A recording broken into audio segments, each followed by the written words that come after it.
ভোটারদের ভোটদানে উৎসাহিত করতে নদিয়ার কৃষ্ণনগর প্রশাসনিক ভবন থেকে সাইকেল চালিয়ে স্বরূপগঞ্জ ঘাট পর্যন্ত এলেন নদিয়ার জেলা শাসক এস অরুণ প্রসাদ।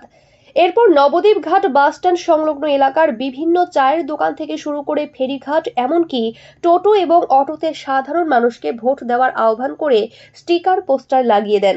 কথা বলেন সাধারণ মানুষের সাথে।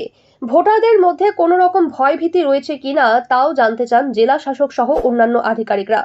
নির্ভয়ে ভোট দেওয়ার জন্য গ্রামের মানুষকে আহ্বান জানানো হয়। প্রশাসন সর্বদা সাধারণ ভোটারদের পাশে থাকবে বলেও আশ্বাস দেন জেলা শাসক। এদিন জেলা শাসক ছাড়াও উপস্থিত ছিলেন কৃষ্ণনগর সদর মহকুমার শাসক, অতিরিক্ত জেলা শাসক, সাধারণ অতিরিক্ত জেলা শাসক, জেলা পরিষদ সহ নির্বাচন প্রক্রিয়ার সাথে যুক্ত অন্যান্য আধিকারিকরা। এরপর স্বরূপগঞ্জ ঘাট থেকে জলপথে নৌকায় বাউল লোকসঙ্গীত শিল্পী সমন্বয়ে মায়াপুর ঘাটে যান ভাগীরথী ও জলঙ্গি নদী তীরবর্তী ভোটারদের উৎসাহিত করতে। এরপর মায়াপুরে একটি ভোট গ্রহণ কেন্দ্রে দিয়ে সেখানে বিদেশি ভোটার যিনি ভারতের নাগরিকত্ব পেয়ে দীর্ঘ 5টি নির্বাচনে ভোট দিয়েছেন তার সাথেও কথা বলেন। সেখান থেকে তিনি জলপথে চলে যান কৃষ্ণনগর 2 নম্বর ব্লকের বেলপুকুর।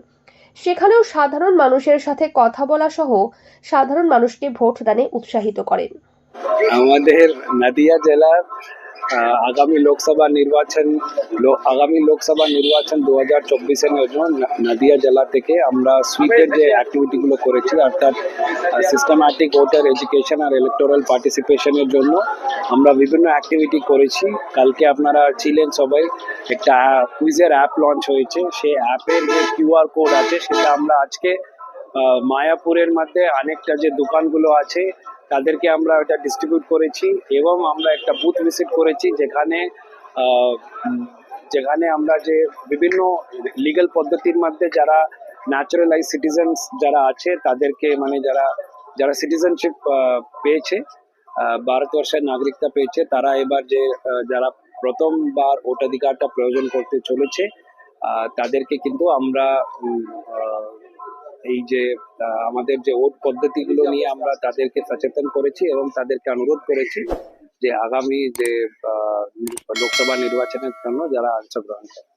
যদি এখনও আমাদের খবরের দর্পণ চ্যানেলটি সাবস্ক্রাইব না করে থাকেন তাহলে এখনই সাবস্ক্রাইব করুন, সঙ্গে বেল বাটনটি ক্লিক করুন আর পেয়ে যান সব খবরের দ্রুত ভিডিও আপডেট।